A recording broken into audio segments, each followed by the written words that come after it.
Project के through आज हम आपको सिखाने जा रहे हैं कि सिंपल वेज में आप किस तरह से डिफरेंट नॉर्मल और मोलर सॉल्यूशन तैयार कर सकते हैं। ये प्रोजेक्ट लेने का मकसद क्या था कि बच्चे अक्सर डिफिकल्टी फेस करते हैं जब उनको कहा जाता है कि आप मोलर सॉल्यूशन बनाइए या नॉर्मल सॉल्यूशन बनाइए। जनरली बच्चे सिंपल सॉल्यूशन बना लेते हैं जब उनको कहा जाता है कि 1 मोलर सॉल्यूशन बनाइए, 2 मोलर सॉल्यूशन बनाइए या 3 मोलर बनाइए 1 लीटर। ऐसे ही नॉर्मल पूछा जाता है उनको, एक नॉर्मल सॉल्यूशन बनाना आपने 1 लीटर, ऐसे ही 2 नॉर्मल सॉल्यूशन बनाना आपने 1 लीटर। तो बच्चे इजीली कैलकुलेट कर लेते हैं। पर दिक्कत कहाँ पे आती है जब उनको हम फ्रैक्शनल सॉल्यूशन की बात करते हैं, जैसे 1/10, 1/100, 1/1000 मोलर सॉल्यूशन या normal solution in 200 millilitre of solution volume लेते हैं, जहाँ 500 मिलीलीटर वॉल्यूम लेते हैं सॉल्यूशन की। उस समय बच्चों को थोड़ी सी कैलकुलेशन में दिक्कत आती है और उनकी जो थॉट प्रोसेस है उतनी जल्दी कैलकुलेट नहीं कर पाती है। तो मैं आपके लिए एक सिंपल सा फार्मूला लेके आया हूँ, जिस फार्मूले से आपको कोई सोचने की जरूरत नहीं पड़ेगी। आप सिंपल डायरेक्ट फार्मूला अप्लाई करेंगे और आप इजिली तैयार कर पाएंगे डिफरेंट मोलर सॉल्यूशंस और नॉर्मल सॉल्यूशन। तो सबसे पहले बात करते हैं मोलर सॉल्यूशन और नॉर्मल सॉल्यूशन की यूटिलिटी क्या है, यूज क्या है। तो इनको हम कहाँ यूज करते हैं? क्वालिटेटिव एंड क्वांटिटेटिव एनालिसिस में, इन फाइंडिंग सॉल्युबिलिटी प्रोडक्ट्स। ये आपने 11th क्लास में ऑलरेडी केमिस्ट्री में पढ़ा होगा, इक्विलिब्रियम चैप्टर है जहाँ पे प्रेसिपिटेशन रिएक्शन की बात आती है। तो वहां पे सॉल्युबिलिटी प्रोडक्ट का बहुत अहम रोल रहता है। इसी तरह से calculation of pH of solutions, वहां पे भी आपको मोलर सॉल्यूशन और नॉर्मल सॉल्यूशन बनाने पड़ते हैं और पता करना पड़ता है पीएच कितना है। इसी तरह से इलेक्ट्रोकेमिस्ट्री में आप डिफरेंट सेल बनाते हैं, इलेक्ट्रोकेमिकल सेल बनाते हैं, वहां पे भी रोल आता है किसका? मोलर सॉल्यूशन का और नॉर्मल सॉल्यूशन का। इसी तरह से जब हम केमिकल काइनेटिक्स स्टडी करते हैं, वहां पे रेट ऑफ रिएक्शन को स्टडी करने के लिए भी हमें डिफरेंट डिफरेंट मोलर सॉल्यूशन या नॉर्मल सॉल्यूशन तैयार करने पड़ते हैं। तो इसके अलावा भी बहुत सारे यूजेस हैं। तो सिंपली अगर बात करें, हम मोलैरिटी का फार्मूला होता है, जो सभी बच्चों को पता होगा, number of moles of solute या सबस्टेंस कह सकते हैं, divided by volume of solution in litres. Similarly normality का फार्मूला होता है number of gram equivalents of solute divided by volume of solution in litres. तो इस फार्मूले से बच्चे सिंपल कैलकुलेशन कर पाते हैं। पर जब मैंने आपको ऑलरेडी बोला फ्रैक्शन की प्रॉब्लम आती है, तो आइए सीधा बात करते हैं वो फार्मूले पे। फार्मूला फॉर मोलर सॉल्यूशन की, मोलर सॉल्यूशन बनाने के लिए आपको कौन सा फार्मूला यूज करना है कि जो आपका सॉल्यूट है आपको कितने ग्राम चाहिए, यही मेन कैलकुलेट करना होता है। Amount of solute in grams किसके बराबर होता है, याद रखना आपने, molecular mass of the solute divided by 1000 into required volume of the solution in millilitre या क्यूबिक सेंटीमीटर कह सकते हैं, इन इनटू रिक्वायर्ड मोलैरिटी। तो जिस भी मोलैरिटी का आपने सॉल्यूशन बनाना है, जितनी भी आपको वॉल्यूम चाहिए सॉल्यूशन की, वो आपने जहां पे रखनी है और सॉल्यूट का मॉलिक्यूलर मास आपने जहां पे लेना है, तो डिवाइड करना है 1000 से। इस फार्मूले के हिसाब से आपको पता चल जाएगा आपको सॉल्यूट कितने ग्राम लेना है। इसी तरह से अगर आपको नॉर्मल सॉल्यूशन बनाना है, तो उसका फार्मूला है amount of solute in grams, ये आएगा इक्विवेलेंट वेट कितना है सॉल्यूट का divided by 1000 into required volume of the solution, आपको कितनी वॉल्यूम चाहिए, इनटू रिक्वायर्ड नॉर्मेलिटी, आपको कितने नॉर्मल सॉल्यूशन बनाना है। तो ये फार्मूले आपने डायरेक्ट यूज करने हैं, आपको कोई सोचने की जरूरत नहीं है। आपको सिर्फ मॉलिक्यूलर मास पता होना चाहिए और इक्विवेलेंट मास पता होना चाहिए सॉल्यूट का। तो आप इन दो फार्मूलों को यूज करके डायरेक्टली पता कर सकते हैं कि मुझे कितना सॉल्यूट ऐड करना है। जैसे यहाँ पे मैंने एग्जांपल बताई है आपको, for preparing 250 millilitre of 0.25 molar sodium hydroxide solution. यहाँ पे देखिए आपको कितनी वॉल्यूम चाहिए, रिक्वायर्ड वॉल्यूम आपकी है 250 मिलीलीटर, रिक्वायर्ड मोलैरिटी कितनी है 0.25 मोलर।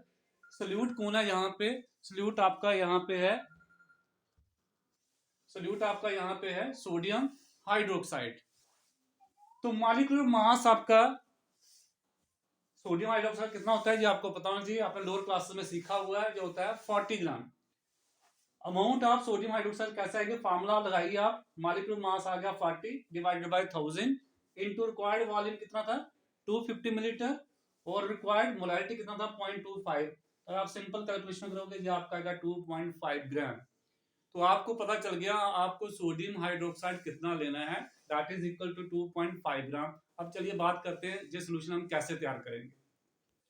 तो सोल्यूशन प्रिपेयर करने के लिए आपको क्या लेना है, मेजरिंग फ्लास्क लेनी है इस पे कैपेसिटी लिखी होती है, जिस कैपेसिटी का आपको सोल्यूशन बनाना है। जैसे जैसे इस प्रॉब्लम में आपको 250 मिलीलीटर सोल्यूशन बनाना है, तो आपको कौन सी मेजरिंग फ्लास्क लेनी है, जहाँ वॉल्यूमेट्रिक फ्लास्क बोलते हैं, वो लेनी है आपने 250 मिलीलीटर की। इसी तरह से आपको जिस भी कैपेसिटी का सोल्यूशन बनाना है, जो आपको वॉल्यूम चाहिए, उस वॉल्यूम का आपने लेना है, उतनी कैपेसिटी का आपने लेना है वॉल्यूमेट्रिक फ्लास्क। तो हम यहाँ पे लेंगे 250 मिलीलीटर कैपेसिटी का। यहाँ पे मार्क लगा होता है। सबसे पहले आपने सल्यूट ऐड करना है। वो आपने वॉच क्लास लेके जैसे वे करते हैं, आपको पता है, वेइंग मशीन यूज करके आप वे कर सकते हैं। 2.5 ग्राम आपने सोडियम हाइड्रोक्साइड लेना है, ये आपका सल्यूट है, वो आपने इसमें ऐड कर देना है। तो सबसे पहले आपने सल्यूट ऐड करना है। उसके बाद आपने सॉल्वेंट, जैसे अगर वाटर में सोल्यूशन बनाना है तो यहाँ से फिर हम वाटर ऐड करेंगे। कहाँ तक, जो मार्क है यहाँ तक आपने ऐड करना है, इससे ना ऊपर आना चाहिए ना नीचे। तो जैसे ही मार्क तक पहुंचेगा लेवल वाटर का, तो आपका सोल्यूशन जो है वो तैयार हो जाएगा। इसको आपने अच्छी तरह से शेक कर लेना है, डिजॉल्व कर लेना है। तो आपके पास अब जो सोल्यूशन तैयार हो जाएगा वो हो जाएगा 0.25 मोलर सोडियम हाइड्रोक्साइड सोल्यूशन। इसी तरह से आप नॉर्मल सोल्यूशन भी तैयार कर सकते हैं, उसके भी हम एक एग्जांपल करते हैं। जैसे अगर आपको पूछा जाता है prepare 500 millilitre of 0.1 normal oxalic acid solution in water, तो आप कैसे तैयार करेंगे? तो आपको यहाँ से पता चलेगा रिक्वायर्ड वॉल्यूम कितनी है आपकी, 500 मिलीलीटर सॉल्यूशन की वॉल्यूम है। रिक्वायर्ड नॉर्मेलिटी कितना चाहिए आपको, 0.1 नॉर्मल सॉल्यूशन बनाना है।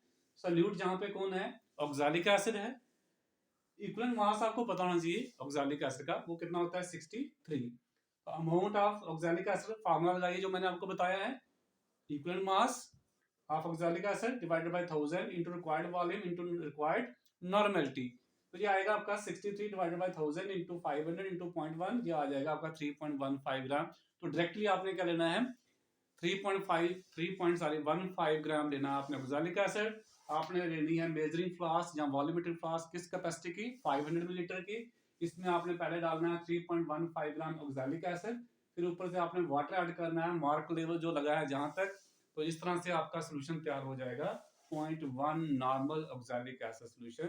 तो इस तरह से आप कोई भी सोल्यूशन तैयार कर सकते हैं।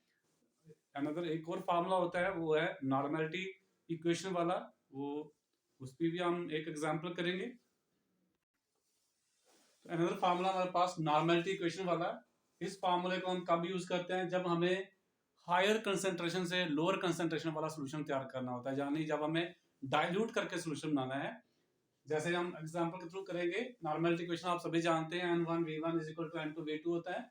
n1 क्या है, normality of given solution. v1 क्या है, volume to be required from n1 normal solution.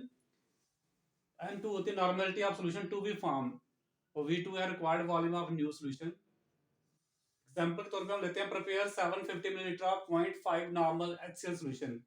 तो यहाँ पे आप देखिए आपको क्या दिया गया है, आपको सॉल्यूशन बनाना है 750 मिलीलीटर। तो आपके पास जो वॉल्यूम है वो V2 जो आ गई 750 मिलीलीटर। आपको कितनी नॉर्मलिटी का सोल्यूशन बनाना है, वो बनाना है 0.5 नॉर्मल सोल्यूशन बनाना है। अब ये मैंने N1 लिखा हुआ है 11.6 नॉर्मल, ये मैंने कैसे लिखा है, जो लेबोरेटरी में आपको HCl मिलेगा, स्टैंडर्ड जो सोल्यूशन होता है, लैब में जो बॉटल्स आपको मिलती है उनकी नॉर्मलिटी रहती है, फिक्स होती है 11.6 नॉर्मल। तो ये लैब में आपको वाटर मिलेगी कंसंट्रेटेड हाइड्रोक्लोरिक एसिड की, और इसकी नॉर्मेलिटी होती है 11.6 नॉर्मल। तो ये आपने वाटर लेनी है। अब आपको पता करना है कि इस वाटर में से मुझे कितनी वॉल्यूम निकालनी है, क्या बनाने के लिए, 750 मिलीलीटर ऑफ सोल्यूशन बनाने के लिए कितनी नॉर्मेलिटी का, 0.5 नॉर्मल सोल्यूशन बनाना है। तो आपने फार्मूला यूज करना है, V1 जहां से क्या आएगा, N2 V2 divided by N1। तो N2 आपका 0.5 बनाना है आपने। V2 आपको कितना वॉल्यूम चाहिए, 750 चाहिए। आपने जो सोल्यूशन लिया है वो हायर कंसंट्रेशन का है, 11.6 नॉर्मल है, वो आ गया 11.6।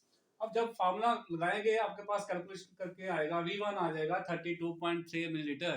तो आपके पास जो बॉटल होगी लैब में स्टैंडर्ड HCl की, कंसंट्रेटेड HCl जो सोल्यूशन होगा 11.6 नॉर्मेलिटी का, वहां से आपने मेजरिंग सिलेंडर की हेल्प से निकालना है 32.3 मिलीलीटर।